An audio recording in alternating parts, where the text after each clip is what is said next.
Banco de Sangre, doctor Bienvenido Herrera Curi. Lo recibimos con un fuerte aplauso. Buenas noches a todos.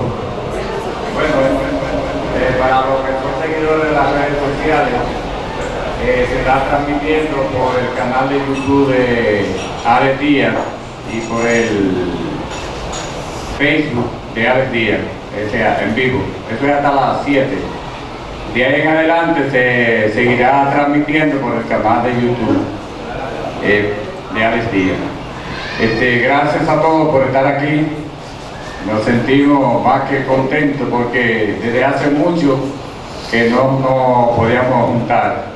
Ustedes saben que es una tradición que el Laboratorio Herrera Curi y Banco de Sangre, BIM, hagan el encuentro con nuestros socios, que son ustedes, que cada día nos prefieren para que les podamos brindar el servicio. El laboratorio doctor Bienvenido Herrera Curi, que ya tiene más de 50 años de servicio, tiene un compromiso con la educación médica continuada. De ahí que muchas de ustedes pudieran haber rotado por allá como interna o interno, que algunos de ustedes ya son parte del laboratorio Herrera Curi y de otras empresas de laboratorio afiliadas. Por eso nos sentimos contentos, porque el micrófono no quiere funcionar como corresponde. Bueno, también pueden hacer el hashtag. Oigan cómo estoy. Hashtag LHK 2022. Es decir, que todas las fotos que ustedes suban, que la bajen de las redes sociales como de francomacoritano.com o de SF Macorís, un sitio, miren ahí en la espalda, también ustedes pueden descargarla y ahí se van a ver muy bonitos. Todas las profesiones necesitan educación continuada, porque la ciencia avanza cada día a un ritmo vertiginoso, y para poder darle un buen servicio a nuestros usuarios tenemos que actualizar nuestro conocimiento. En el área médica, bioanálisis, enfermería, rayos X, todo lo que tiene que ver con el área de medicina, hace tiempo que aprendimos eso, pero seguimos aprendiendo, porque nadie es tan joven, ni nadie es tan viejo, ni nadie es tan inteligente, ni tan bruto, que no pueda tener una educación continuada para ser mejor cada día. Así es que nuestro compromiso de la educación continua va a seguir. Entonces, hoy tendremos lo que es la finanza con propósito. Todas las actividades de la vida de la persona tienen que ver con finanzas. Cuando no tenemos muchos chavos nos ponemos tristes, y cuando tenemos mucho nos ponemos contentos, pero muchas veces la alegría dura poco, porque lo gastamos más rápido de la cuenta. Y también nuestro sistema educativo tiene un déficit. Nos enseñan cosas técnicas, pero no nos enseñan a administrar. Y de ahí es que vivamos de problema en problema, porque una cosa que es tan importante para la vida como es la administración, no nos las enseñan. Por eso que tenemos que, a nivel de educación continuada, tener ese extracurricular, como es la finanza con propósito. Para ese tema, más adelante vamos a tener el maestro, el profesor, el amigo, Eladio Frías, quien fue nuestro compañero asesor, el acompañamiento con el Banco Interamericano de Desarrollo, la Universidad Católica de Pucamaima, como le dicen, y el Instituto de Empresas Familiares, de el protocolo de empresas familiares, que estamos eternamente agradecidos de nuestro profesor Eladio Frías. Algunos de ustedes han sido alumnos de él en la UAPA. También lo que es la seguridad en hematología. Yo sé que ustedes saben que una vez se pueden abrir una clínica y no la inspeccionan, pero para abrir un banco de sangre y mantenerlo necesita mucha inspección, porque son de la primera forma de trasplante de tejido que existe. O sea, dice, aquí no hacen trasplante en este pueblo, sí hacemos trasplante cada rato, le estamos trasplantando células que son los hemoderivados. Y para eso también tenemos otro especialista que nos va a hablar más adelante. En fin, agradecemos a Alex Díaz y a Franco Macorizano y a SF Macorís por estar aquí presente y por la transmisión en vivo que van a hacer. Así que muchas gracias por venir, esperamos que nos podamos seguir juntando, queremos seguirle dando servicio, hacia que sus observaciones hacia la mejora de nuestros servicios son bienvenidas. Una queja es un favor. Muchas gracias. Y la joven que está aquí fue vicereina, ¿así que se dice? Princesa de Santa Ana. ¿En qué año? En 2018. 2018. Ella es hija de Víctor Computer, el computer más famoso de este pueblo. Tenemos el honor de contar con la presencia de Ruby Familia Marte, licenciado en bioanalista y especialista en banco de sangre, quien estará dirigiendo el tema de aseguramiento de la calidad en la hemoterapia banco de sangre. Poniendo toda nuestra atención a él, lo recibimos con un fuerte aplauso.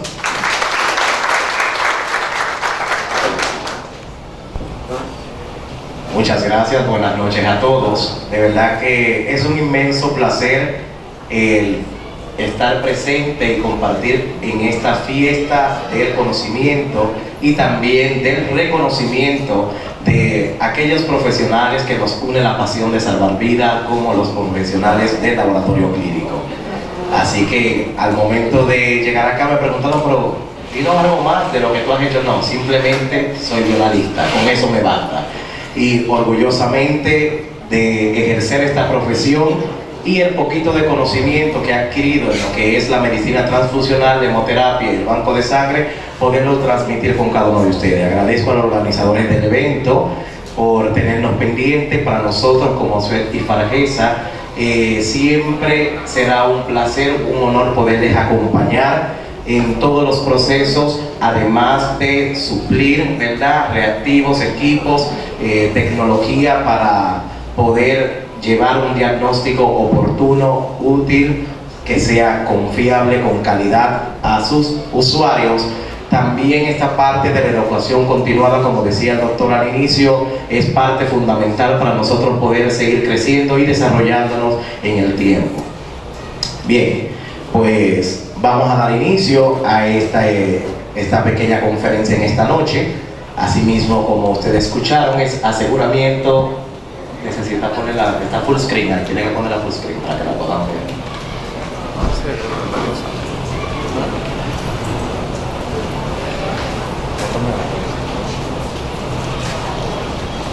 Exacto. Muy bien. Aseguramiento de la calidad en la hemoterapia, pero vamos a enfocarnos en la parte de que le corresponde al banco de sangre, porque ustedes saben que la hemoterapia va más aplicada ya al proceso ya de la transfusión del hemocomponente o hemoderivado directamente ya en el paciente, donde interviene más la parte de enfermería, la parte médica, pero aún así nosotros tenemos que asegurar todo lo que es un protocolo, un nivel de calidad, de seguridad, para que ese hemocomponente, ese hemoderivado llegue en óptimas condiciones a ese paciente y que realmente pueda surtir el efecto deseado en ese paciente que está hemodependiente de ese derivado. Gracias también a la licenciada Mildred, también a Domingo por tomarme en cuenta para este momento. Muy bien, entonces, puede pasar, gente. Cuando nosotros hablamos del aprovisionamiento de la seguridad sanguínea, tenemos que ver una serie de elementos, iniciando con políticas de donación, lo que es la entrevista al donador, el tamizaje serológico, las pruebas inmunohematológicas, todo lo que conlleva un sistema de calidad, también la aplicación de pruebas de ácidos nucleicos, inactivación de patógenos y pruebas genómicas. Todos esos elementos que yo le menciono son los que van a aportarle seguridad al proceso de la hemoterapia. Ok. Cuando hablamos de la política de donación, cuando hablamos de la política de donación, ustedes saben que toda institución debe de tener bien definido, tiene que tener procedimientos, tiene que tener una política que asegure cómo yo debo de atender ese donante, cuáles requisitos debo de tomar en cuenta, cuáles limitaciones debo de aplicar dependiendo del tipo de donante que llegue a mi institución. Y para ello, entonces, yo tengo que tener bien claro lo que son las políticas de donación. Ustedes saben que muchas veces se usa mucho en nuestra área que dependiendo del tipo de profesional o de la experiencia que tenga, se acepta, se difiere un donante, si toma o no. No, esto tiene que ser estandarizado. Tiene que haber un documento que podamos todos hablar el mismo lenguaje dentro de la institución y respetando las normativas tanto nacionales como las internacionales que nos pueden dar apoyo en este sentido. Sabemos que a nivel nacional tenemos ciertas deficiencias en los documentos que nos pueden orientar a esta parte de las políticas de donación, pero aún así tenemos documentos como de la OPS, también de la ABB, que es la Asociación Americana de Banco de Sangre, tenemos otros estándares internacionales que también nos apoyan allí, y nuestras normas han hecho un conglomerado, algunas de ellas, para poder tener esas políticas claras. Por ejemplo, si yo preguntara a la sala, te llega un donante que tiene 8 meses que se hizo un tatuaje, ¿lo aceptarían? Dicen en esta mesa que no, que después de un año. ¿Qué dice esta mesa? Que no tampoco. Pues déjenme decirle, yo creo que me escucha mejor así, ¿verdad? No. Ok, pues seguimos aquí. Vamos a ver si el micrófono nos va a la batalla. Bien, pues déjenme decirle que ya esas normas han sido actualizadas. Ya después de 6 meses, si han pasado 6 meses, puede donar. Y esas son las políticas que nosotros debemos definir, y además de definir, ir actualizando, porque es que, como decía el doctor, estamos en una educación continuada donde ya las cosas van cambiando. Sí, año atrás, si no tenía un año, ni tocarlo, ni mirarlo. Pero ya los organismos internacionales, como la OPS, la Organización Panamericana de la Salud, la OMS, y también estándares como la ABB, nos han recomendado que ya con 6 meses es tiempo suficiente. ¿Pero por qué? ¿A qué se debe esto? Porque es que ya nosotros tenemos pruebas reactivos de 4ª generación, equipos de alta tecnología que nos permiten una detección temprana, más temprana, de los virus que pudieran verse afectados en ese proceso de transfusión. Y así entonces se han ido actualizando estas normativas. ¿Ustedes ven? Entonces, estas son cosas que como país quizás nos hemos quedado un poquito rezagados, porque esto es algo del órgano rector del Ministerio de Salud Pública, donde debiera ir normando esta parte, ir actualizando las normas. Pero déjenme decirles que con la creación de lo que es el Hemocentro Nacional también viene una articulación de la Red Nacional de Servicios de Sangre, donde se están haciendo esfuerzos para actualizar, para nosotros ponernos a la vanguardia, documentar y también transmitir el conocimiento. Entonces se están haciendo esfuerzos para que a través de Rectoría pueda llegar esta información y transmitirse actualizada, porque ustedes saben que una de las áreas que anteriormente estaba muy olvidada en el laboratorio clínico era el banco de sangre.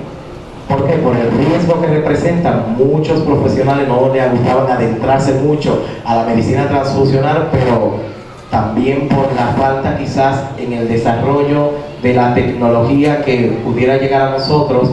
Eso también limitaba, porque se trabaja muy manual, a diferencia que en el laboratorio, que tenemos ya máquinas que nos hacen prácticamente todo. Simplemente nosotros calibramos, controlamos y mandamos nuestros reactivos, damos nuestros mantenimientos, pero ya esta realidad también ha llegado al banco de sangre. Entonces es importante, gente, vuelvo atrás todavía, es importante entonces que tengamos pendiente que debemos en nuestra institución tener una política de donación. Esa política nos va a decir ¿Frente a cuáles situaciones específicas? ¿Frente a cuáles medicamentos difiero? Porque muchas veces estamos difiriendo un donante sin necesidad o por desconocimiento, y estamos perdiendo aprovechar esos hemocomponentes que podemos preparar de ese donante, a sabiendas de que tenemos un déficit de más de 300.000 unidades a nivel nacional por año.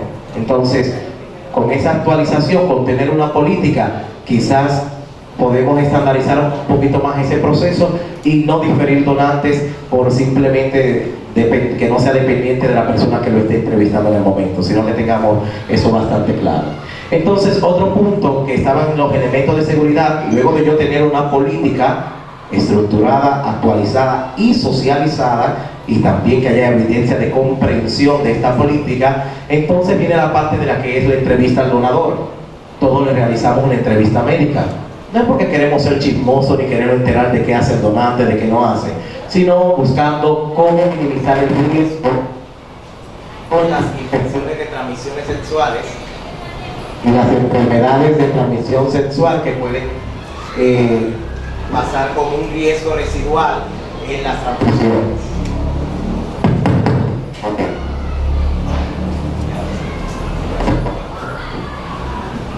Yo creo que puedo hablar un poquito fuerte. ¿Me escuchan ahí? Vamos a seguir.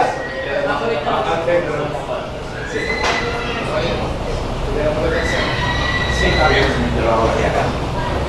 Bien, entonces, ¿qué vamos a tener en esa entrevista médica? Nosotros vamos a tener un cuestionario que no tenemos que inventarlo, señores, y eso está ahí. Por ejemplo, en un apartado de la ABB tenemos ese cuestionario que está a nuestra disposición, que podemos sustraerlo desde ese punto y aplicarlo, ajustarlo a nuestra realidad del banco. También el Ministerio de Salud Pública tiene en su cartera de documentos, en su repositorio de documentos disponible, también lo que es un formulario para entrevista al donador. ¿Y qué buscamos con esto? Lo que buscamos es nosotros minimizar riesgos al momento de yo hablar con ese donante. Recuerden que nosotros en ese momento nos convertimos también en psicólogos, porque tenemos que estar evaluando un poco la conducta, ya que tenemos nuestra principal fuente de donación es por reposición, y ustedes saben, hola, ok, y ustedes saben que en ese momento, muchas veces por la desesperación de ese familiar, de ese donante, porque tiene un paciente que está dependiendo de esa transfusión, tienden a veces a mentir, a obviar algunas cosas, porque lo que quieren es poner el brazo y salvar a su familiar. Entonces, como estamos tratando de cambiar esa cultura de donación por reposición a donación voluntaria, que es lo que se promueve a través de la Organización Mundial de la Salud, porque allí vamos a minimizar el riesgo, porque una persona que vaya voluntariamente altruista es una persona que se va a cuidar, es un donante que va a estar saludable, va a ser un donante repetitivo y va a haber un riesgo residual menor de nosotros poder entonces transmitir cualquier virus o cualquier infección a través de un mismo componente. En esa entrevista médica vamos a tener los requisitos para pruebas de enfermedad infecciosa, vamos a detectar algunos patrones, vamos a hacer una evaluación física donde vamos a tomar temperatura, donde vamos a hacer la medición de hematócrito. En este caso ya el hematócrito no está siendo considerado por las normativas internacionales. ¿Por qué? Porque lo que interesa en este punto es el nivel de hemoglobina del paciente, ya que con tomar abundante líquido pueden recuperar rápidamente esa bulimia, pero ya esos son detalles más profundos que se pueden tratar en otro momento. Simplemente, ¿por qué menciono esto? Porque estos pequeños detalles que ustedes ven que realizamos en el día a día en un banco de sangre son los que nos aportan esa seguridad para poder recibir un hemocomponente, valga la redundancia, seguro y que sea oportuno a nuestros pacientes. Si nosotros en algún momento, Dios nos libre, nos tocaría ser transfundidos, yo sé que muchos dirían, yo no quisiera que fuera de tal sitio, sino de tal sitio. ¿Por qué? Porque vemos la calidad que imprime ese centro al proceso de evaluación, la calidad de profesionales que tiene. Pero esto no debe de ser particularmente de un centro de otro, sino que tiene que ser algo que debe de estar estandarizado en todos los centros donde haya banco de sangre, o si tienen servicios transfusionales, tienen internamiento, que son reservorios, debemos tenerlos vendidos. Puede continuar. Otro elemento que estuvimos viendo después de la entrevista del donante, vimos ya la política de donación, la entrevista al donador, entonces tenemos el tamizaje serológico. Si ustedes pueden ver aquí en esta línea del tiempo que estamos observando, vemos cómo va evolucionando desde que surgieron, ¿verdad?, las primeras pruebas para detectar hepatitis B, el antígeno de superficie, cuando ya se habla del VIH, del SIDA, cuando ya tenemos pruebas para también para el cobre total, también las pruebas para la hepatitis C. Miren cómo el riesgo que antes era por cada transfusión, había un riesgo de que 25 personas por cada 100 transfusiones pudieran ser transmitidas por una infección de transmisión sexual. Mientras que a partir del 1999, que es que entran los ácidos nucleicos, que es conocido como el NAT por sus siglas en inglés. ¿Qué pasa? Ya entonces el riesgo va bajando de 1 en 1 millón. En el caso de HIV, de 1 en 300.000 aproximadamente para hepatitis C. Y así todo esto va cambiando por los equipos que se van obteniendo, las plataformas, las pruebas de última generación que se van mejorando, ¿verdad?, que van surgiendo en el mercado, y que nosotros entonces, nuestros gerentes son oportunos y dicen: no, necesito ese equipo porque este tiene esta metodología, es una electroquimioluminiscencia con un marcador fluorescente, me da mayor sensibilidad, voy a tener mayor especificidad y por ende voy a tener menores falsos negativos, y voy a poder entonces acortar el periodo de ventana. En banco de sangre, ¿cuál sería el HIV ideal a trabajar? Un HIV que sea combo, que te detecte tanto la parte de los anticuerpos contra el HIV 1 y 2, y también que te pueda detectar el antígeno P24. ¿Por qué? Porque con yo detectar el antígeno P24 voy a reducir a 2 semanas el periodo de ventana. Ustedes saben que la ventana inmunológica es uno de los retos que tenemos en el banco de sangre, ya que muchos de estos virus tardan hasta 3 meses en poderse evidenciar y que la parte serológica, que es la que generalmente nosotros nos enfocamos, podamos detectarlo. Y como tenemos unas conductas en nuestro país que tenemos que chequear por altas tasas, ¿verdad?, de focos infecciosos en diferentes lugares, pues lo ideal es que yo entonces, desde mi punto de vista, donde yo puedo accionar, que es en el laboratorio o en el banco, obtener equipos y tecnologías con buena sensibilidad, con buena especificidad, conocer bien el método que estoy trabajando, eso es muy importante, y entonces conocer ese origen de ese reactivo. Es importante, y más para el banco de sangre, que trabajemos con reactivos que sean de origen monoclonales. Porque cuando yo trabajo con reactivos de origen monoclonal, estoy trabajando con mayor especificidad. Porque no es lo mismo yo tener ese reactivo de una sola clona que yo enfrentarlo a varias clonas, donde ya la especificidad va a ser dirigida a varios puntos, entonces la sensibilidad baja de la prueba. Y eso está a nuestro recurso, en nuestras manos, con los insertos de la metodología. Entonces, como aquí hay muchos gerentes, es importante que antes de tomar una decisión en adquirir un equipo, no simplemente, bueno, ahorita vamos a hablar de la parte de la finanza y es muy importante, pero no siempre todo lo que es económico me va a resultar en calidad, en oportunidad, porque tenemos que pensar sobre todo en la seguridad de este paciente, porque hoy yo soy el profesional, pero mañana pudiera ser el paciente y quisiera lo mejor para mí, ¿verdad que sí? Pues yo sé que este equipo que está aquí está comprometido con esta parte. Puede continuar, señora. Entonces esto es parte de lo que les hablaba de ese tamizaje serológico, cuando ya tuvimos primera y segunda generación para hepatitis B en el 1970. Miren cómo el riesgo estaba de 1 en 10 y cómo ya 2004-2005 ha ido bajando por las pruebas del NAT, pero todo eso ha sido en el desarrollo, ¿verdad?, de pruebas ya más de cuarta generación, ya pruebas más robustas, equipos más robustos, más estables, gracias a las grandes fábricas que hay a nivel mundial. Continúe. Ahora entramos, vimos ya políticas de donación, vimos que más, entrevista al donador, tamizaje serológico. Ahora vamos al tamizaje inmunohematológico. Y muy importante esta parte. Ustedes saben bien que cuando hablamos de tamizaje inmunohematológico vamos a hablar de varias pruebas como tipificación, como también pruebas de compatibilidad, test de pulso directo, indirecto, fenotipos si se hiciera también. O sea, tenemos todo un amplio mundo de cosas que podemos hacer en el tamizaje inmunohematológico.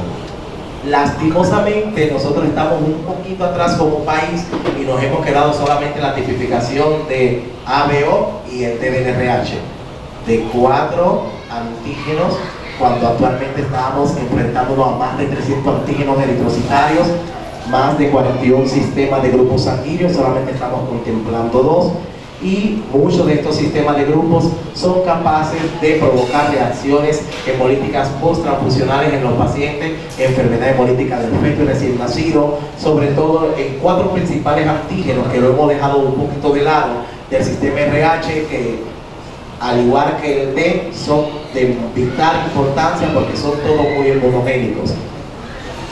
Pero ¿qué ha pasado? Es que hemos venido trabajando muy manual. Cuando voy a hacer una tipificación, yo necesito tener una batería por lo menos de 9 a 10 tubos para poder tipificar un donante o un paciente.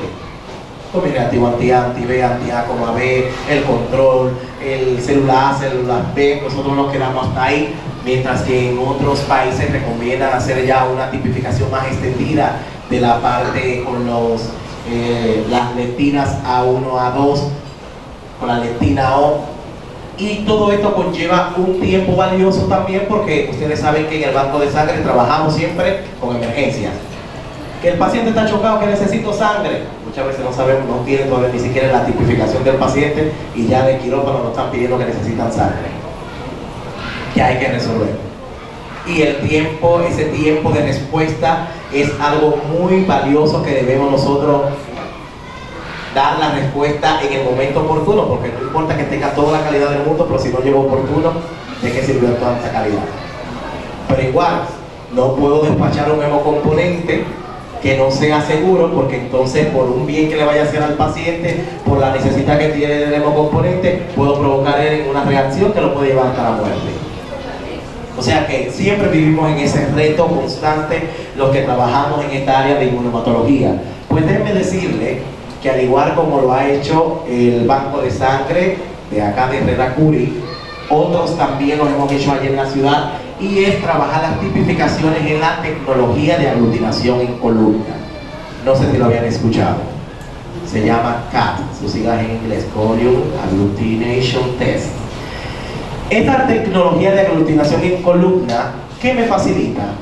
Estandarización, mayor sensibilidad, especificidad, me reduce el tiempo de respuesta, me reduce el margen de error que podemos aportarle humanamente, porque ustedes saben que cuando estamos en el banco tenemos que estar atendiendo que al teléfono, que al donante, que la prueba, que el cruce, que la tipificación, y muchas veces nos convertimos en un pulpo y somos humanos y podemos en algún momento equivocarnos. Pero esto nos trae estandarización, sobre todo, señores, porque cuando trabajamos manual es un trabajo muy subjetivo. ¿A qué me refiero? Depende mucho de la experiencia de que esté ahí, de la destreza, de la habilidad y hasta de la capacidad de trabajar bajo presión en ese momento, porque llega un momento que estamos muy presionados y no todos tenemos el mismo bajo presión. ¿Y por qué digo esto? Porque miren, todos esos tubos, esos 10 tubos, yo los reduzco a una tarjeta, como ustedes ven allá arriba. Recuerden que para una tipificación yo necesito tener la prueba directa y la prueba inversa. Es lo que me complementa una tipificación. Hacer una tipificación a un paciente de primera vez, un paciente desconocido, en una plaquita, eso es algo imperdonable. Hay que ir eliminando esas prácticas.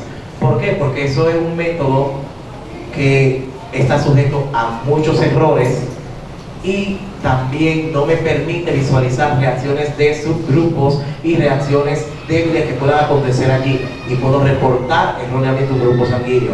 Sobre todo, ¿por qué?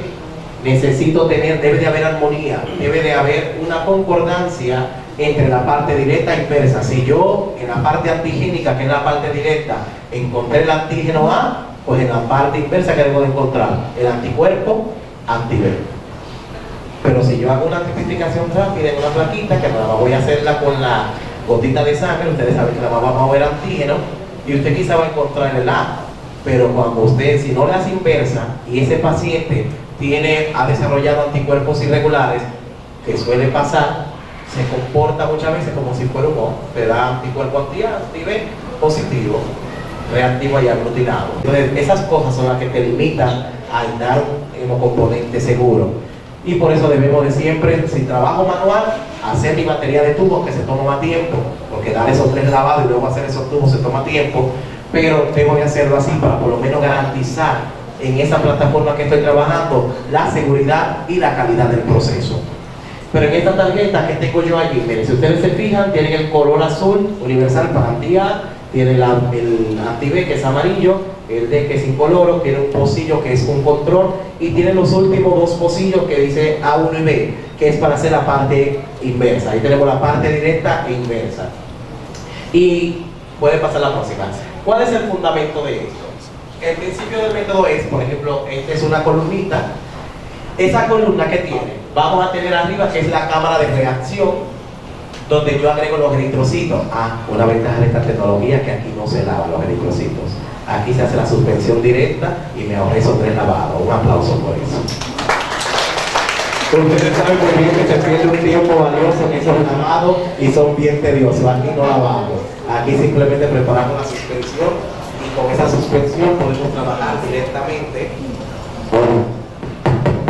Podemos trabajar directamente nuestra muestra. En el interior de la columna va a tener los anticuerpos impregnados allí. Estos anticuerpos, ¿qué son? Son de origen monoclonal, ¿verdad? Además de que va a tener un soporte que son unas perlas de vidrio, en el caso de las que nosotros estamos distribuyendo a través de Orto, son unas perlas de vidrio. Adelante, no se preocupen, yo me siento más cómodo, creo que me están escuchando, ¿verdad? Sí. Unas perlas de vidrio que tienen aproximadamente un diámetro de 80 micras. Entonces, si ustedes se fijan, esas perlas están organizadas para que cuando yo agregue, no me se apaga esto. Hola, ok, bien. Esas perlas de vidrio están organizadas para cuando yo agregue mi muestra, por ejemplo en este caso, que ya tiene el antisuero anti-A impregnado, solamente voy a agregar, ¿verdad? De mi suspensión, voy a agregar 10 microlitros. Esa es otra ventaja, trabajamos con volúmenes muy bajos. Yo preparo una dilución, una suspensión al 4% para trabajar aquí utilizando 190 microlitros de salina, o sea que también esta metodología te ahorra, porque con 190 microlitros de salina más 10 microlitros del paquete globular, ya tengo mi suspensión al 4% y puedo tipificar, hacer fenotipo, si tengo que hacer de Devel, ese volumen de muestra me alcanza para todo esto. Entonces, cuando yo agrego esos eritrocitos y ellos bajan al interior de la columna donde están los anticuerpos, ¿qué dice el principio de Karl-Landsteiner? Que todo anticuerpo, ¿verdad? O todo antígeno que se encuentra con su correspondiente anticuerpo va a aglutinar. En este caso, si no está presente ese antígeno en ese eritrocito, entonces los glóbulos rojos van a pasar al fondo de la columna, indicándome de que no está presente el antígeno. Ahora, si se encuentra el antígeno con su correspondiente anticuerpo, si está ahí el antígeno A, pues se va a dar esa reacción antígeno-anticuerpo, se va a formar una molécula grande y va a quedar atrapada en el interior de la columna. Puede ser en la parte superior formando un anillo bien definido, o puede ser difusa entre las perlas. ¿Y por qué pasa esto? Porque los glóbulos rojos tienen un diámetro aproximadamente de 7 micras, entre 5 a 7 micras, y si las perlas son de 80 micras, ellas permiten que el glóbulo rojo pase fácilmente por el interior hacia el fondo, si no hay reacción. Ahora, si se encuentra con su anticuerpo, pues ya se forma una macromolécula, porque los anticuerpos son de alto peso molecular, entonces al formarse esa macromolécula va a quedar atrapada en el interior de la columna. Puede continuar, señor Henry. Ya ustedes vieron la cámara de reacción, la columna, los anticuerpos, siga pasando. Entonces miren allí. No, dele atrás. Ahí. ¿Qué tenemos acá en este ejemplo? tenemos un resultado que está positivo. En este caso, si fuera una tipificación, si fuera en la columna donde está el anticuerpo anti-B impregnado, yo dijera así, mira, es B, porque mira cómo quedaron los glóbulos rojos aglutinados arriba, con 4 cruces de aglutinación. Aquí vamos a hablar de 0, cuando no hay aglutinación, que bajan al fondo, hasta 4, que es cuando quedan todos atrapados arriba. Y así le vamos dando grados de aglutinación, porque esto es un puntaje para ver con qué fuerza se dio esa reacción antígeno-anticuerpo. Puede continuar. Esta metodología también permite que ustedes saben, puede continuar, Henry. Ok, dale, déjalo ahí. Perdón, que no vi la anterior. Esta metodología te permite en un tiempo estándar tú obtener este resultado. Por ejemplo, si yo voy al banco Sutanejo y le pregunto, ¿en qué tiempo yo puedo ver el resultado de esa tipificación, o sea, la centrifugación? Dale 20 segundos. Pero voy al banco fulanito, me dice, no, dale 15, aquí son 15. Pero si voy al banco fulano, me dice, no, son 45 aquí. ¿Y por qué esa variación? ¿Por qué? Porque dependiendo el tipo de centrífuga que yo tengo, que debe de ser cero fugue si trabajo en tubos, yo tengo que tener estandarizado mi tiempo óptimo de centrifugado. Y es una prueba de control de calidad que se le hace a las centrífugas para nosotros poder determinar la calidad, que sea un botón, que sea firme, de fácil resuspensión y que tenga ese suelo me quede clarito para que yo tenga una reacción que sea fuerte y que sea bien identificable si lo trabajo de forma manual. Pero en este caso, Ordo patentizó una centrifugación bifásica que en 5 minutos no tenemos resultado. Cuando usted explora en otras casas esta misma metodología, las que menos duran 9 minutos. ¿Pero por qué Orto la tiene en 5? Porque ellos dan una centrifugación bifásica donde los primeros 2 minutos de una centrifugación suave a 793 revoluciones por minuto para que se pueda dar la interacción antígeno-anticuerpo de esa muestra, y luego pasa 3 minutos a 1508 revoluciones por minuto, donde entonces lo que yo agregué en la cámara de reacción baja al interior de la columna y allí se pone en contacto con el medio que tengo allí. Pero si ya nosotros, mirando que tenemos anticuerpos monoclonales, de que tenemos perlas de vidrio que le dan mayor sensibilidad, le dan mayor especificidad al método, también ¿qué otro elemento tienen? Y es que estas tarjetas de tipificación están impregnadas con polietilenglicol, o mejor conocido en abreviado PEG, que es un potenciador macromolecular. ¿Por qué es esto? Porque hay reacciones que son muy débiles, que pueden ser imperceptibles al ojo. Imagínense el tubo, que a veces cuando sacamos de la centrífuga, no hay nada, no, había y usted lo rompió. Porque como usted le suspendió, rompió lo poco que había allí. Porque es que por eso yo decía, que cuando trabajamos en tubo es muy subjetivo, hay muchos errores que podemos aportarle a una tipificación, a un cruce, y están nosotros dando una sangre como buena y válida. Sin embargo, hay una reacción mínima de 1 grado que usted no la pudo ver al ojo. ¿Por qué? Porque le dio una centrifugación muy fuerte, porque la parte de las reacciones antígeno-anticuerpos son reversibles. Son por puentes de hidrógenos, son enlaces no covalentes. ¿Y qué pasa allí? Entonces, si yo le someto a un pH más fuerte de lo que debiera de ser, que debe ser un pH lo más cerca de neutro, puedo disociar esa reacción. Si centrifugo de más, también, si le agrego más células que antisuero, puede darse el efecto presón, el efecto frozón. O sea, son múltiples cosas que pueden afectarme un grupo sanguíneo. Y si yo lo hago de la forma correcta y utilizando tecnología correcta, también es mucha la información que yo puedo obtener de una tipificación. Yo desde el 2015 tengo contacto con esta tecnología, y déjeme decirle que muchas veces al médico ha pasado por alto diagnóstico al paciente que yo en una tipificación me he dado cuenta. Y dice, ¿pero a qué tú te refieres? Sí.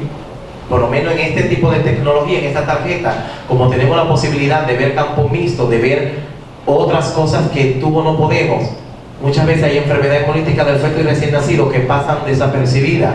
¿Por qué? Porque son enfermedades por incompatibilidad B0, y como no son de una de una naturaleza tan graves que pudieran afectar tanto al pacientito que con un poquito de fototerapia ya él pudiera recuperarse, simplemente un poquito de palidez, muchas veces pasan desapercibidos. Mas, sin embargo, cuando le hacemos la tipificación en este método, y digo, no, pero me han mandado caso a algunos clientes, pero mira que este es un recién nacido y mira cómo me está dando, y yo, ese bebito tiene anticuerpos que fueron pegados por la mamá. Fíjate allá, cuando nos vamos a la parte inversa, recuérdense que los neonatos hasta los 4 meses de vida no desarrollan anticuerpos, y a partir de allí es que empiezan a desarrollar. Pues efectivamente, madre de grupo O, bebito A, se le pegaron anticuerpos anti-B al bebito. Y son cosas que a veces nosotros tenemos información ahí en nuestras manos y a veces no la podemos visualizar. ¿Por qué? Bueno, necesitamos ayuda.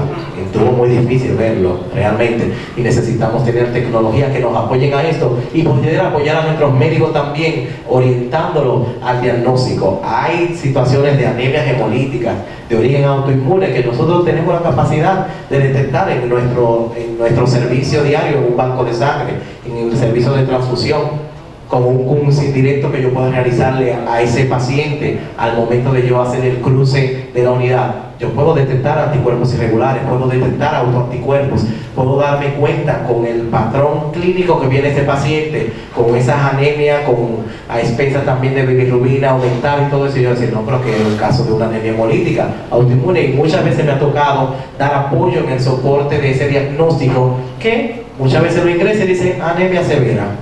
Pero ¿y por qué es anemia?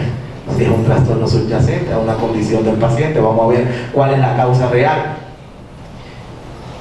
Me pasó en el oncológico, enfermedad de Dolan-Steiner. Son unos anticuerpos bifásicos, dificilísimos de detectar, pero si tenemos el conocimiento, si tenemos la tecnología, podemos hacerlo, bien, porque eso está a nuestro alcance. Aquí lo tenemos. Aquí lo tenemos en la región, con Herrera Curi, también lo tenemos en otros puntos del país, y déjenme decirle que todo el que ha vivido esta experiencia de la tecnología de aglutinación en columna jamás quiere volver a ver un tubo tapón rojo. ¿Por qué? Le voy a explicar más adelante. Miren aquí los rangos de reacción, simplemente para su conocimiento, como nosotros los vemos. 0 cuando no hay nada. Miren allí cuando hay un pequeñito arrastre de la mitad de la columna hacia abajo, de 1 grado, y así sucesivamente hasta tener en la última columna ya MF, que es Mixed Field o campo mixto. Ahí yo me doy cuenta, también me ha pasado cuando hay una incompatibilidad o cuando hubo un error en la transfusión de un paciente, siendo el de un grupo, y le ponen otra sangre, podemos darnos cuenta también, porque ahí podemos ver los eritrocitos del donante que están todavía circulando, los eritrocitos del paciente se pueden visualizar. Adelante, Henry. Por ejemplo, este es un caso de una doble población de glóbulos rojos. Si ustedes se fijan en la primera tarjeta allá arriba, la parte directa me dice que ese paciente aparentemente es un B. ¿Verdad que sí? Porque donde está en la columnita amarilla vemos que hay una aglutinación fuerte arriba, pero también estamos notando algo, que en el fondo hay células, que no debiera de pasar, porque si él tiene ese grado de aglutinación tan fuerte allá arriba, pues entonces no debiera haber células abajo. En la parte del RH, que es el D6 que ustedes ven ahí, dice que está presente ese antígeno, que me dice que es un B positivo, ¿verdad? Y en la parte inversa se corresponde, porque donde está la célula A1 está también la reacción, ahí está el anticuerpo. Pues tengo ahí un B positivo, pero me llama la atención donde está el B, porque hay células abajo. Pues cuando investigamos el caso, era un paciente efectivamente B positivo, pero no había en el servicio transfusional sangre B, y tuvimos que ponerle el paquete globular O. Eso es bueno y válido. Pero esa célula que ustedes ven ahí abajo son las células del donante que están circulando en el paciente. También estos casos pueden acontecer cuando hay quimerismo gemelar. El fenotipo RH-Kell, esa es otra tarjeta para nosotros poder ver los principales antígenos del sistema RH. Señores, nosotros tenemos una población muy importante, sobre todo los pacientes que son oncohematológicos, pacientes renales, pacientes de diálisis, pacientes con neoplasias, pacientes que son hemodidependientes, que necesitan frecuentemente ser transfundidos. Deberíamos de estar cuidando con esta parte ese tipo de pacientes.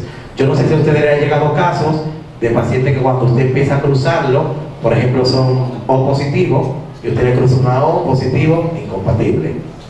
Le cruza 2 más, incompatible. Le cruza O negativo, incompatible. Le cruza la nevera entera, incompatible. ¿Qué pasó allí? Ese paciente desarrolló anticuerpos irregulares. Ahí hay un anticuerpo frente a un antígeno que es muy frecuente en nuestra población. ¿Y qué está pasando? ¿Por qué? Porque solamente estamos cuidando que él es O y que es positivo. Pero un O positivo puede tener diferente configuración del sistema RH. Y si yo, por ejemplo, tengo esta configuración, que tengo la C grande positiva y soy E grande negativa, y yo soy O positivo y me dan una sangre, me van a transfundir una sangre O positivo, pero me la ponen siendo E grande positiva la sangre, pues ¿qué va a pasar? En la primera transfusión no pasa nada. Se da el efecto sensibilizante, donde mi sistema inmune va a reconocer ese E grande que yo no tengo, lo va a reconocer como un cuerpo extraño y va a desarrollar entonces un anticuerpo anti-E. Ahora, la próxima transfusión que reciba, aunque sea O positivo, si vuelve con la misma configuración de E grande positivo, yo que no soy E grande positivo, ya me sensibilicé y desarrollé anticuerpo, entonces en la próxima transfusión voy a hacer entonces una reacción. Y eso pasa con este tipo de pacientes. Ya han desarrollado tantos anticuerpos, inclusive hasta mezcla de anticuerpos, y aquí tenemos muchos casos de eso. En el 2016 mi tesis de grado fue en identificación de anticuerpos irregulares en pacientes politransfundidos de 5 centros diferentes allá en la ciudad, y encontramos de todo. Aquí hay una jungla de anticuerpos. ¿Pero por qué? Porque estamos transfundiendo sin ningún criterio. Simplemente el criterio es ABO y DDRH. Sin embargo, todos esos antígenos del sistema RH son capaces, tienen una alta poder inmunogénico y son capaces de provocar reacciones posttransfusionales, y todos son capaces de enfermedad hemolítica del feto recién nacido. Muchas veces, por eso les decía, hay algunos médicos que dejan pasar por alto: ah, no, la madre no es RH negativo. No, eso no puede ser enfermedad hemolítica del feto recién nacido. Sí, aunque usted sea positivo y su esposo positivo, pero si su esposo tiene un antígeno del sistema RH que usted no tiene, y el bebito vino con ese antígeno del papá, porque recuérdense que es 50-50 la herencia, pues él puede desarrollar un anticuerpo contra, la madre desarrolla un anticuerpo contra ese antígeno del bebito y se le pega en la membrana eritrocitaria, y ahí está la enfermedad de hemolítica del feto recién nacido, no por el antígeno D, sino por el C chica, por el E grande, y eso pasa muchas veces desapercibido, porque nada más nos enfocamos en que sean RH negativos, y sin embargo sucede con mucha frecuencia. Pero todo esto está a nuestro alcance, y esa es la conciencia que quiero que llevemos hoy, que tenemos una responsabilidad grande al momento de nosotros tener como elemento de seguridad transfusional. Tenemos una responsabilidad grandísima, desde la atención de ese donante, que desde allí es que empieza la hemovigilancia, hasta que se le transfunde esa sangre a ese paciente, y después de esa transfusión todavía tenemos que tener vigilante de que ese paciente no haga una reacción tardía a ese hemocomponente. Adelante, Ingrid. Muestras a utilizar. Bueno, en esta metodología la principal muestra que utilizamos es sangre anticoagulada con EDTA. O sea que si ya yo le hice una biometría hemática, le tomé una muestra para un hemograma, yo no tengo que volver a apoyar al paciente. Después que le hagan el hemograma, puedo aprovechar esa muestra y hacer de allí todo mi proceso inmunohematológico. Eso me facilita, porque saben que hay pacientes a veces que están en una condición bien crítica, y a veces es difícil obtener suficiente muestra de ello, y además si ya tiene anemia, ¿qué hago yo sacándole más sangre al paciente? Porque él necesita que le transfundamos. Pues de elección, sangre anticoagulada con EDTA. Eso también me ayuda a reducir el tiempo, porque ustedes saben que cuando lo tomamos en un tubo tapón rojo, o sea un tubo seco, tengo que esperar aproximadamente 1 hora para que se retraiga el coágulo, para poder entonces separar. Pues ya yo estoy perdiendo 1 hora ahí, pero sin embargo con la muestra con EDTA puedo centrifugar inmediatamente para que se haga la separación del plasma y del paquete globular y trabajar inmediatamente. Puedo trabajar con cualquier tipo de anticoagulante, incluyendo el de la bolsa, y también con tubo seco, pero entonces tendremos que esperar el tiempo para poder hacer la separación, porque ustedes saben que cuando trabajamos con tubo seco, entonces pueden haber remanentes de fibrina que pudieran interferir y darnos un falso positivo. Adelante. Por ejemplo, para la parte de, yo le llamo a esta tarjeta la multifuncional, que es la tarjeta que tiene impregnado antiglobulina humana. Muy importante, en esta metodología tenemos dos tipos de esta tarjeta, una es poliespecífica y otra monoespecífica. Esto es muy importante que lo manejemos nosotros en el laboratorio. Además de tener reactivos monoclonales, también es importante que tengamos que sean monoespecíficos. ¿Por qué? Porque cuando yo le dirijo la especificidad puntual, mono significa uno, y específico, o sea, dirijo puntualmente la especificidad, pues entonces mi método tiene mayor sensibilidad. Y en ese caso, por ejemplo, tenemos la tarjeta antiglobulina humana que me permite hacer todos los procesos hasta la fase de Kunz. Esos procesos, llámese prueba de compatibilidad, cruce mayor, cruce menor, autocontrol, de débil, puedo hacer Kunz directo, Kunz indirecto, puedo hacer también identificación de anticuerpos en el caso de que yo tuviera el panel de células, todo lo puedo hacer en esa misma tarjeta. Y voy utilizando los pocillos de acuerdo al tipo de prueba que yo esté realizando. Adelante, Henry. Tenemos la tarjeta de antiglobulina, que es la monoespecífica. La anterior era poliespecífica porque esa me podía detectar, además de IgG, también sistema de complemento, tanto C3b como C3d. ¿Y para quiénes son importantes esa tarjeta? Para aquellos pacientes que necesitan hacerse un Kunz directo, que tengamos sospecha de algún proceso autoinmune, alguna anemia hemolítica por allí que esté cursando, y yo necesito saber si se está activando el sistema de complemento o si es una fracción de IgG que está afectando a este paciente, pues yo utilizo esta tarjeta. Esta, que es monoespecífica, solamente me va a determinar la parte de lo que es la IgG. ¿Y por qué es la más utilizada? Porque la IgG, ustedes saben que es la inmunoglobulina que va a estar activa a 37 grados, o sea, a temperatura corporal, y por eso es que los principales sistemas de grupos que son de importancia clínica van a tener que su reacción es mediado por anticuerpos de origen IgG, principalmente IgG1 e IgG3. Y también la enfermedad hemolítica del feto recién nacido se da por anticuerpos de origen de tipo IgG que traspasan la membrana placentaria. Porque ustedes saben que los anticuerpos que son IgM, al ser muy grandes, no pueden traspasar. Entonces, por eso tiene mayor utilidad este tipo de tarjeta. Siguiente ejemplo. Por ejemplo, esto es un Kunz indirecto positivo en un paciente donde tiene positiva las células 1, 2 y 3, esas son células de origen comercial. Y esa célula, lo importante de eso es ese mapita que ustedes ven ahí debajo, donde te dice cuáles antígenos están presentes en cada una de esas células.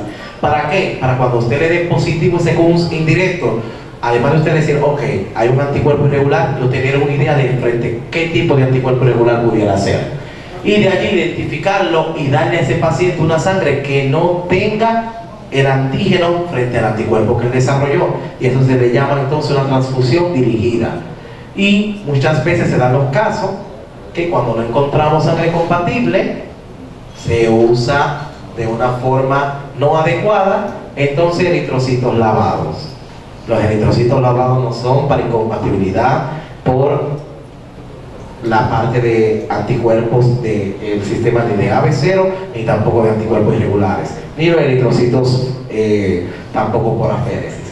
Ese tipo de indicación es para pacientes que tienen riesgos de desarrollar reacciones alérgicas, porque hacen reacciones alérgicas a componentes plasmáticos y se les retiran con los lavados esos componentes plasmáticos, esos glóbulos rojos, para que se les puedan pasar lo más limpio posible. Pero cuando yo tengo un caso de incompatibilidad, entonces en ese sentido no se resuelve de esa manera. Es una mala práctica que se ha hecho por mucho tiempo. Lo ideal es identificar el anticuerpo y yo buscar entonces una sangre que no tenga ese antígeno y darle entonces la sangre a ese paciente. Continúe, Henry. Ya estoy terminando. Esa es la identificación de anticuerpos, es un panel de 11 células, y con ese tipo de reacción yo puedo decir, ok, ahí lo que hay es un anti-S. Pues vámonos entonces a la nevera y buscar una sangre que no tenga ese antígeno S. Hacia allá es que vamos a migrar. Hacia allá es que va el banco de sangre. Todavía estamos ABO y DNRH, pero vamos a seguir, vamos avanzando, y hay bancos que están también sumergidos en eso, y yo sé que ahora con este conocimiento también ustedes podrán subirse en este tren del conocimiento y seguir avanzando en este sentido. Siga, Henry. Por ejemplo, en este caso de ese paciente, el anticuerpo probable era un anti-M. Los anti-M son generalmente son IgM, no son significativamente, clínicamente no son tan significativos porque son anticuerpos fríos, pero hay un antígeno, un anti-M que puede ser bifásico, que puede reaccionar hasta temperaturas altas, y a ese hay que tenerle mucho temor porque pudiera hacer una reacción en el paciente. Para todo esto que yo les presenté, tenemos este equipo que no tiene más que el tamaño prácticamente de un baño de María. O sea que sabemos que tenemos problemas a veces en los espacios, en los laboratorios, en los bancos. Y este equipo es el Ortho Workstation, que tiene un incubador más la centrífuga. Y todo lo que yo les mencioné lo puedo hacer en ese equipo. Tipificación, cruce, todo lo hago en ese equipo. Solamente necesito adquirir las tarjetas necesarias para cada proceso. Y ese equipo me hace este proceso allí. De nuevo. Esto es parte de la característica. Tiene un módulo de incubación de capacidad para 20 tarjetas al mismo tiempo y con un control distinto del tiempo. O sea que si yo estoy haciendo un cruce y estoy incubando, pero me llegó algo de emergencia y tengo que incubar, yo puedo colocar de un lado y del otro y controlar los tiempos indistintamente, y la centrífuga que tiene capacidad para 10. Además de tener esa maravilla con este equipo, de trabajar esta tecnología, también tengo una pipeta electrónica. Esta pipeta electrónica también me ayuda a minimizar error y a garantizar los volúmenes adecuados para que la reacción antígeno-anticuerpo se dé en el punto perfecto de equilibrio. Le dije que si agrego más célula que suero, puedo hacer un efecto presonas y viceversa prosona, y aquí podemos controlar esto ya que vienen con unos volúmenes ya ajustados, y puedo hacer dispensaciones múltiples, y eso me ayuda a agilizar el proceso. Este ejercicio simplemente era para que ustedes vieran cómo podemos interpretar en esta tarjeta. Por ejemplo, en este tipo de tarjeta dice que es O positivo. ¿Por qué? Porque en la parte del antígeno A, B y D, y AB, perdón, esta tiene AB, no hay reacción. Ustedes ven, está todo en el fondo, indica que no hay. Entonces es O 0. En la parte del D, que son los dos que están en el centro, está el RH positivo, y en la parte final, que son las últimas dos columnas, está el anticuerpo anti-A, anti-B, entonces se corresponde, hay concordancia, es O positivo. Así es que vemos el tipo de reacción aquí. Páselo, gente, que de todas maneras no se ve muy bien, está muy lejos la imagen, pero prácticamente es un ejercicio para que pudiéramos ya nosotros ir interpretando esto. En este caso, sí le voy a hacer la pregunta: si eso fuera una unidad de sangre, todo eso es sangre que yo crucé para transfundir a un paciente, ¿cuál de todas yo pudiera transfundir? Mirando ese ejemplo. De todos esos casos que ustedes ven ahí, si esto es un cruce que yo hice, un cruce mayor, porque voy a transfundir ese paquete globular, ¿cuál de todo eso yo pudiera transfundir? Escuché por allá que usted dijo. ¿Cuál es la primera? ¿De este lado? Ok. Ella dijo que la primera de este lado. ¿Alguien discrepa? Dice nuestro compañero Víctor allá que la última. Pues déjenme decirle que en este caso es la última, porque cuando hacemos un cruce, que nosotros buscamos que no haya reacción, porque si hay reacción antígeno-anticuerpo me va a decir que cuando le ponga la sangre a este paciente, de una vez me va a hacer un shock. Bien, entonces en este caso sería la última. Hazla, Henry. Porque si ustedes se fijan, están incompatibles las otras, porque me están diciendo está presente el antígeno con ese anticuerpo, va a haber reacción. Esa que ustedes ven allí es hemólisis. Señores, que no se nos olviden, nada más no es aglutinación, también tenemos que buscar hemólisis. Bien, pase, gente. Ya esa es la parte de inmunohematología. Ya vimos política de donación, vimos serología, vimos entrevista al donador, inmunohematología. Ya esta parte prácticamente del sistema de gestión de calidad, que sí debemos de tratar de abocarnos a un sistema. Sabemos que hay estándares internacionales, ISO 9001, 2015, tenemos ISO 15189, que son las normas, una de certificación para la parte de un sistema de gestión, la 9001, 2015, y la otra es de acreditación para nosotros poder acreditar pruebas y hablar de competencia técnica. El banco de sangre también tiene normativas, como estándares de la ABB, que te pueden acreditar por esos estándares, y otros estándares más internacionales. Pero si no tenemos los recursos para tener un sistema con una norma internacional, tenemos nuestras normas nacionales para calidad de laboratorios clínicos y banco de sangre que perfectamente la podemos aplicar, y vamos a tener una mezcla allí, un collage de ISO 9001 más 15189. Y allí lo que vamos a ver es calibración, mantenimiento, no me voy mucho aquí. Por ejemplo, son equipos del área de... puede seguir, Henry. Son equipos del área de fraccionamiento que debemos de tener un refrigerador, ¿verdad? Que tenga la capacidad, control de temperatura, control microbiológico, es importante, presa unidades, centrífuga, cerofugue, centrífuga si trabajo manual, tiempo óptimo de centrifugado, agitador de plaquetas, si trabajo en la producción de plaquetas, cuartos fríos en caso de que tenga un volumen mayor. Ya estos son requisitos mínimos que yo quería que ustedes lo tuvieran ahí más cercano, requisitos mínimos que deben poseer cada uno de los componentes en términos de calidad. O sea, a final de cada mes, si yo estoy trabajando con un sistema de gestión, yo debiera de por lo menos a 4 unidades hacerle un control de calidad para medir el hematocrito, que hematocrito tiene ese paquete globular, medir algunos concentrados, tanto en la parte del plasma, del crío precipitado, poder medir algunos factores y hacer control microbiológico. Y todo esto es para nosotros asegurar desde el banco de sangre este proceso de hemoterapia en nuestros pacientes. Pueden pasar, gente. Sí, no se apure, que ahí estaban prácticamente todos los hemocomponentes principales que preparamos. Pues solamente ya me queda agradecerles y despedirme con esta frase: Thales Calidad es el mejor tipo de publicidad que existe. Muchas gracias, estamos a su orden. Si tienen alguna inquietud, estamos para responderle. Ahí está mi dirección de correo electrónico, está también mi número de teléfono por si necesitan alguna consulta ya más personalizada. Nosotros pertenecemos al team de asesores de diagnóstico de allá de Soy Farguesa, o sea que además de quizá usted acercarse por una necesidad de un equipo, de un reactivo, también si tiene alguna duda pertinente al banco de sangre, estamos allí para ello. Y lo que no me sepa, entonces lo investigamos entre ambos y vamos a dar con la respuesta. Muchas gracias una vez más y espero que... Gracias, señor Sánchez.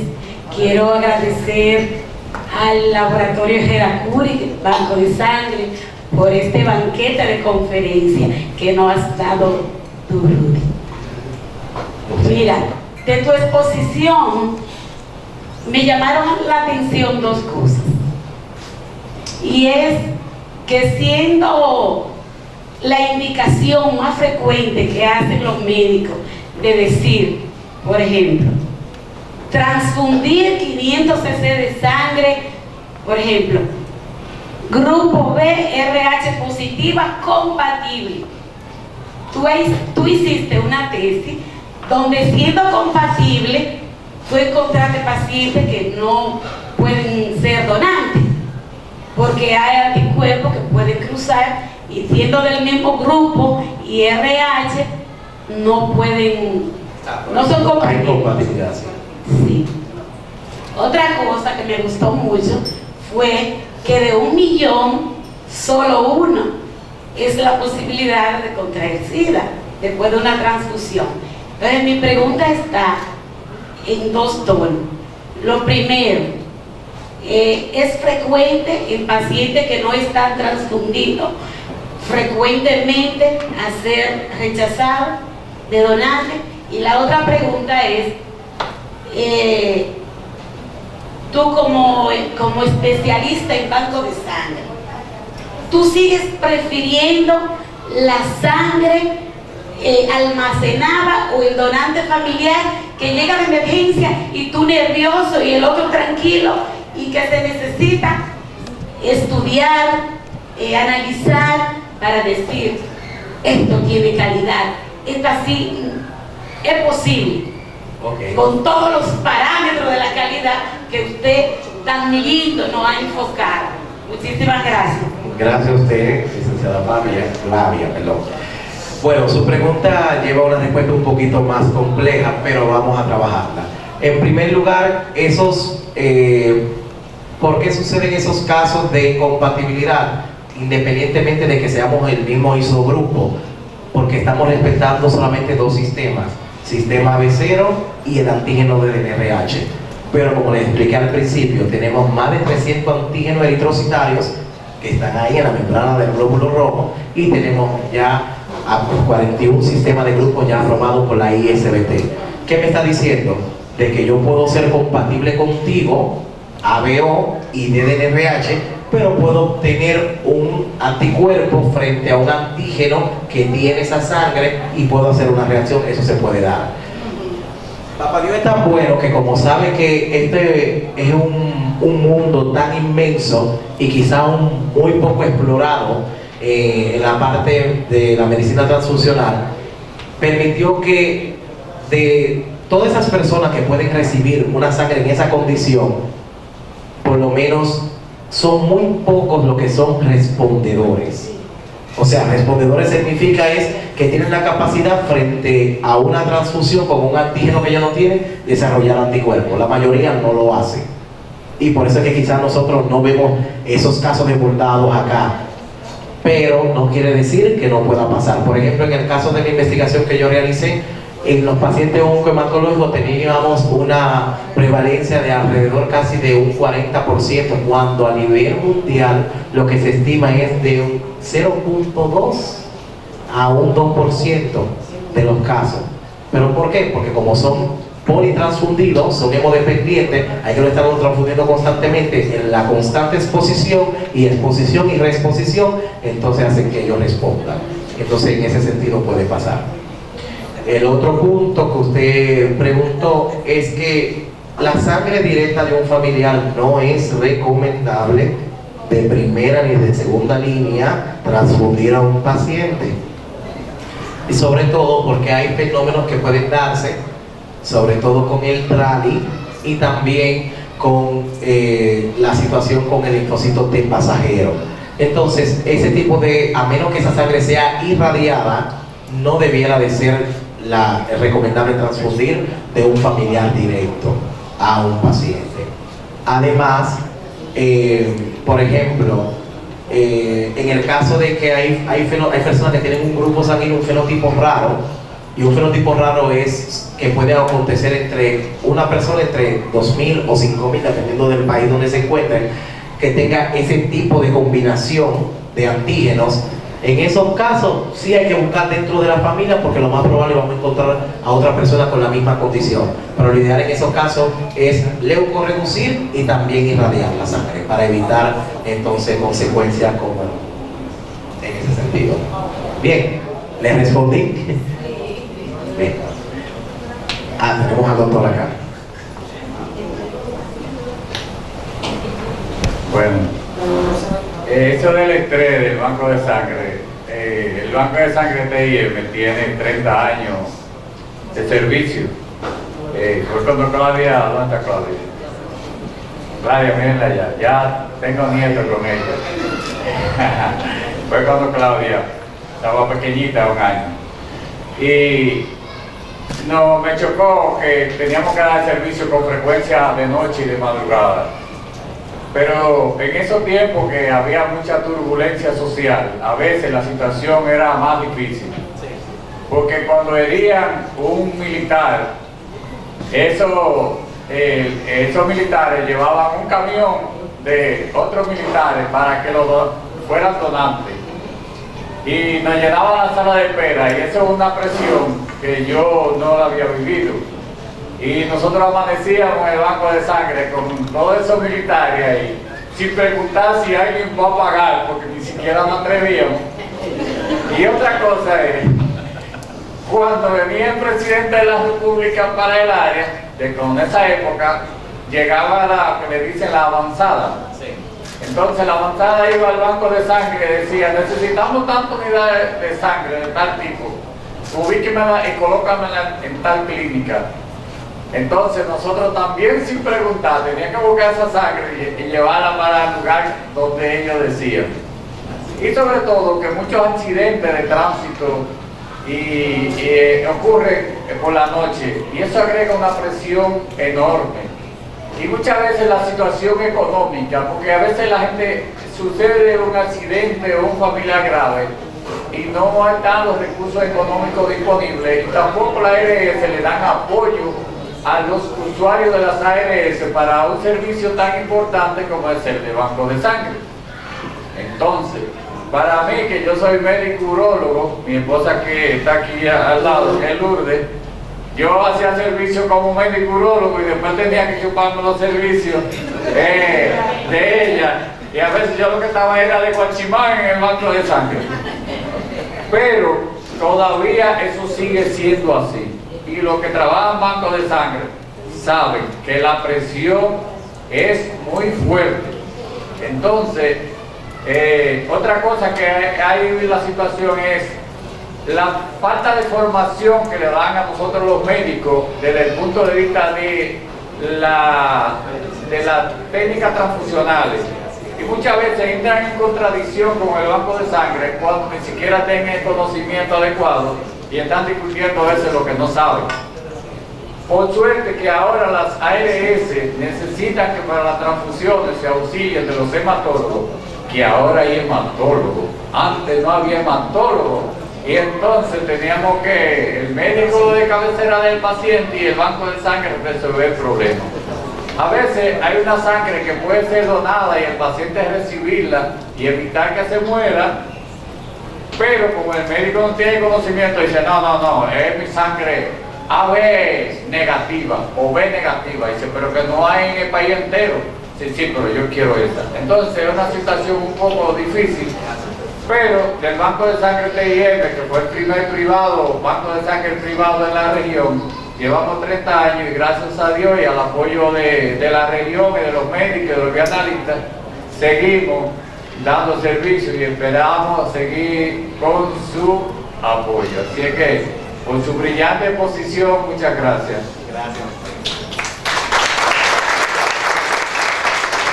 Gracias, doctor, por esas valiosas palabras, y así mismo ya a despedirme, que me están esperando.